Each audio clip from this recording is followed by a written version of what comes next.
नमस्कार दोस्तों, कैसे हैं आप सब। आई होप आप लोगों की पढ़ाई अच्छी चल रही होगी। मेरा नाम शीतल चौहान है और मेरे यूट्यूब चैनल पे आप सभी का स्वागत है। आज का वीडियो बहुत ज़्यादा इंपॉर्टेंट होने वाला है। जैसा कि आपने पढ़ा, हम लोग बात करेंगे 5 इंपॉर्टेंट मंत्रास टू सक्सेस। इस वीडियो को आप एंड तक देखना। हम लोग ऐसे 5 चीज़ों पे बात करेंगे जिनको आप अगर अप्लाई करते हैं अपने जीवन पर तो ज़रूर आपको सफलता मिलेगी। ना सिर्फ पढ़ाई में, कोई भी काम आप कर रहे हैं और इन 5 चीज़ों के साथ करेंगे तो आपको सफलता ज़रूर मिलेगी। तो वीडियो को एंड तक ज़रूर देखना है। आइए वीडियो शुरू करते हैं। पहली इंपॉर्टेंट चीज़ है सेट टारगेट्स, सेट गोल्स। सबसे ज़्यादा इंपॉर्टेंट कि जो आप करने वाले हैं उसका गोल आपको बताना अपने आप को ज़रूरी है। लिखना ज़रूरी है कहीं पर भी कि आपको क्या बनना है।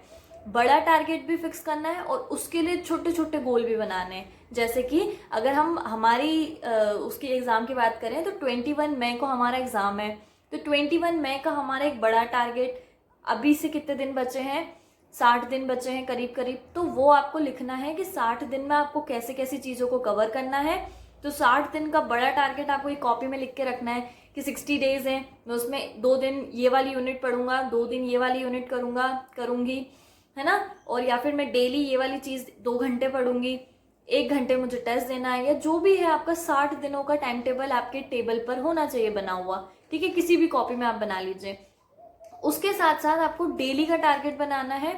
और अगर आप बहुत ज़्यादा स्पेसिफिक होना चाहते हैं ना तो आप हर हफ्ते का टारगेट बनाओ।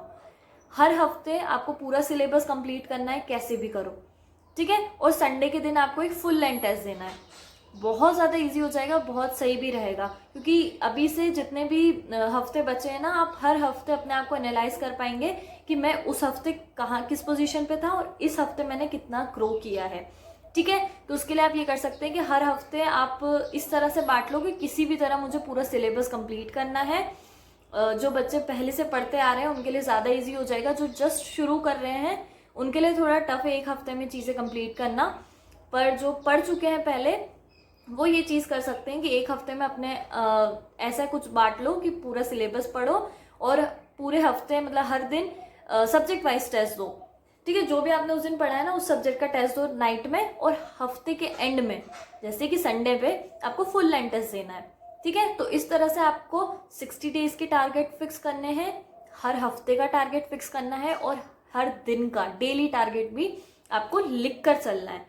रात में सोने से पहले आपको अपना टारगेट, अपना गोल लिखना है कि नेक्स्ट डे क्या करना है। तभी तो आपको पता चलेगा कि आपने वो चीज़ की या नहीं। आपकी सफलता अगर यहाँ है तो उसके लिए छोटे छोटे स्टेप्स लेने पड़ेंगे। उड़ के तो जा नहीं सकते ना, तो इसीलिए गोल फिक्स करना बहुत ज़्यादा ज़रूरी है और यही हमारा पहला पॉइंट है। ओके, दूसरा पॉइंट है सेल्फ कॉन्फिडेंस। हमने हमारा टारगेट तो फिक्स कर लिया, पर उसको हम पूरा कर सकते हैं या नहीं, वो विश्वास हमारे अंदर है या नहीं। बहुत बार ऐसा होता है कि अगर हमें सफलता नहीं मिलती, एक बार आपने अटेम्प्ट दिया, 2 बार अटेम्प्ट दिया, तीसरी बार अटेम्प्ट दिया, फेलियर ही फेलियर। जहां भी एग्जाम दे रहे हैं फेलियर ही फेलियर मिल रहा है ना, आपको सफलता नहीं मिल रही, तो बहुत ज़्यादा निराश हो जाते हैं बच्चे और अपने ऊपर से विश्वास खोने लगता है कि हम ये चीज़ कर ही नहीं सकते। ठीक है, तो अगर आपको एक बार असफलता मिली है तो आपको निराश नहीं होना है। जितनी बार भी असफलता मिली है पर आपको ये करना है, आप ये करना चाहते हो, तो खुद पर विश्वास रखो। अभी तक जितनी भी असफलता मिली है उन चीज़ों से सीखो कि आपने क्या गलत किया है, क्या करना चाहिए। आप वीडियोस देखो, जो लोग सफल हुए हैं उनकी रणनीति देखो कि उन्होंने क्या क्या किया है और हमने कहाँ कसर छोड़ दी, है ना। उनकी लिस्ट में से हमने क्या चीज़ ऐसी है जो नहीं करी, वो चीज़ करने की कोशिश करो। तो खुद पे विश्वास बहुत ज़्यादा ज़रूरी है। अगर आप मन में ये मान लोगे ना कि मुझसे नहीं होगा, तो सच में नहीं होगा। और अगर मान लोगे कि हो जाएगा, हम डेली टारगेट लेके चलेंगे और वो करते जाओ, तो खुद पे कॉन्फिडेंस आता जाएगा। ठीक है, जैसे एक दिन का जो भी मैंने टारगेट, छोटे छोटे टारगेट ही रखना, ऐसे बिल्कुल एक्स्ट्रा ऑर्डिनरी मत सेट कर लेना जो पूरे ही ना हो सके। ठीक है, जो आप कर सकते हो अपनी पोटेंशियल के हिसाब से आपको टारगेट रखना है। और जब आप वो करते चलोगे, आपका सिलेबस थोड़ा थोड़ा कंप्लीट होता चलेगा, आपको खुद पे विश्वास आने लगेगा कि हाँ मैं ये चीज़ कर सकती हूँ। तो खुद पे विश्वास रखना है, खुद से ये कहना है कि हाँ मुझसे ये हो जाएगा। ठीक है, जब दूसरे लोग कर सकते हैं जो आपके जैसे ही दिखते हैं, आपके जैसे ही चलते बोलते हैं, वो भी इंसान है, आप भी इंसान हो, वो कर सकते हैं, तो आप क्यों नहीं कर सकते हो। डेफिनेटली आप कर सकते हो, पर उसके लिए दूसरों पे उम्मीदें नहीं लगानी कि वो लोग आप पे विश्वास करेंगे। लाइक हमारे पेरेंट्स तो हमारा सपोर्ट करते ही हमेशा, पर दूसरे लोग आपकी तारीफ करेंगे इसके भरोसे बिल्कुल भी मत रहना, क्योंकि खुद की लड़ाई खुद ही लड़नी पड़ती है ना। तो खुद अपने आप को बोलना पड़ेगा बार बार कि हाँ हम कर सकते हैं।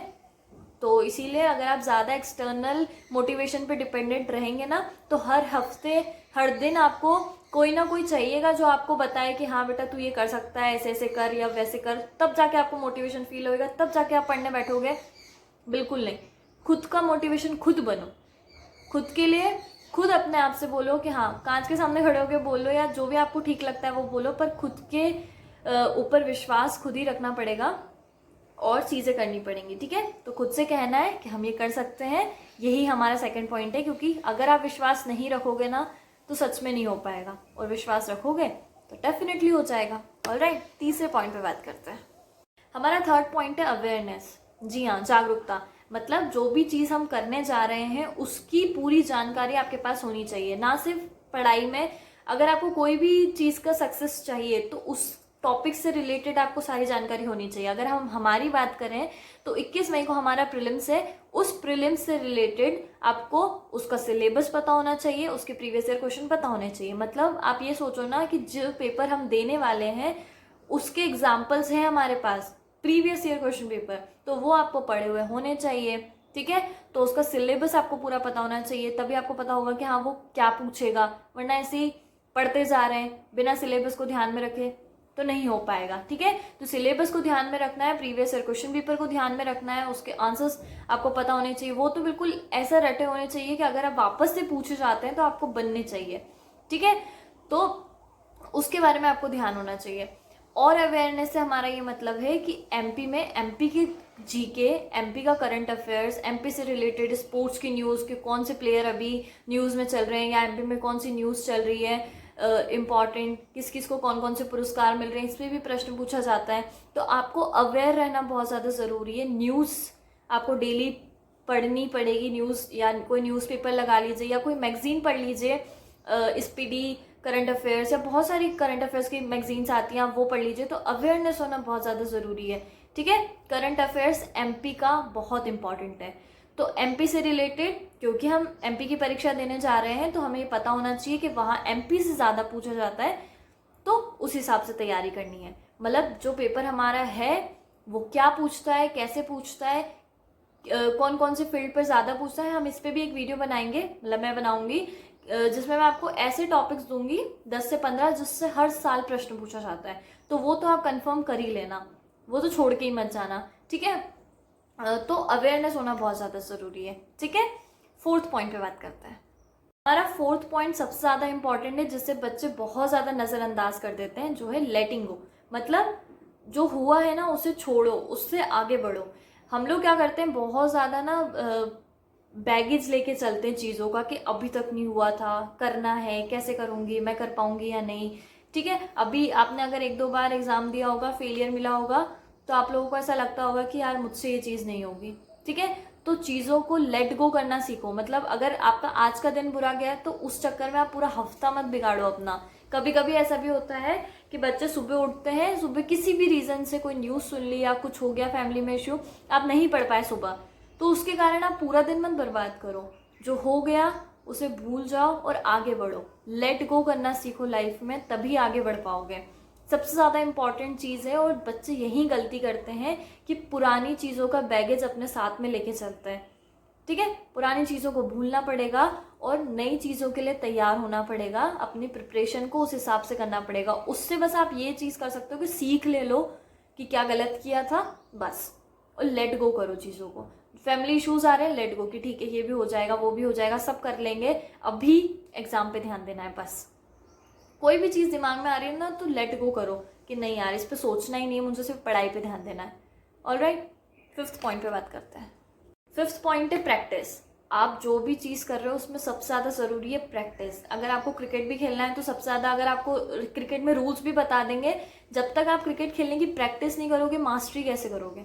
ठीक है, तो रूल्स याद करना क्रिकेट में मतलब क्या है हमारी पढ़ाई से, कि हमने फैक्ट्स याद कर लिए कि फैक्ट ये हैं, पर उसकी प्रैक्टिस तो करनी पड़ेगी ना, टेस्ट सीरीज देनी पड़ेगी, टेस्ट लगाने पड़ेंगे, तभी तो पता चलेगा कि जो पढ़ा है उसमें से हमें कितना ध्यान रह रहा है, हम कितना याद कर पा रहे हैं। कितना रिटेन हो रहा है। तो प्रैक्टिस बहुत ज़्यादा ज़रूरी है। उसके लिए आप ये कर सकते हैं कि प्रीवियस ईयर क्वेश्चन पेपर के 10 प्रीवियस ईयर क्वेश्चंस लगा लो डेली, कि हाँ पिछली जो पूछे गए उसमें से 10 मुझे आज याद करने हैं। 50 टेलीग्राम से याद कर लो कोई भी फैक्ट पे। किसी टॉपिक, अगर आपने हिस्ट्री पढ़ी आज तो हिस्ट्री से 50 MCQs लगा लिए। फुल लेंथ टेस्ट देने से ज़्यादा अच्छा है कि आप सब्जेक्ट वाइज टेस्ट दो, और फुल लेंथ टेस्ट आप संडे टू संडे दो, ठीक है। क्योंकि उसमें थोड़ा सा ना खिचड़ी बन जाती है, इतना बच्चा कर भी नहीं पाता है। तो जो पढ़ रहे हो उसकी प्रैक्टिस करो। आज ये पढ़ा है, अगर हिस्ट्री जो भी सब्जेक्ट पढ़ा है तो उसकी प्रैक्टिस करो। प्रैक्टिस बहुत ज़्यादा ज़रूरी है। अगर 2 घंटे पढ़ रहे हो तो 15 मिनट उस पर प्रैक्टिस करो। ओके, ठीक है। तो यही हमारे 5 मंत्रास थे। अगर आप इन पे काम करते हैं तो डेफिनेटली आपको सक्सेस मिलेगी। इन चीज़ों के अराउंड काम करो, और मुझे भी बताना फीडबैक में कि आपको वीडियो कैसा लगा, आपके लिए बेनिफिशियल रहा या नहीं, काम आया या नहीं। और ये चीज़ अपने ज़िंदगी में भी उतारने की कोशिश करना, ठीक है। तो आपको ज़रूर सक्सेस मिलेगी। Thank you so much. अगर आपको वीडियो पसंद आया तो प्लीज़ अपने फ्रेंड्स के साथ शेयर करना। चैनल को सब्सक्राइब करना मत भूलना। बाय, मिलते हैं नेक्स्ट वीडियो में।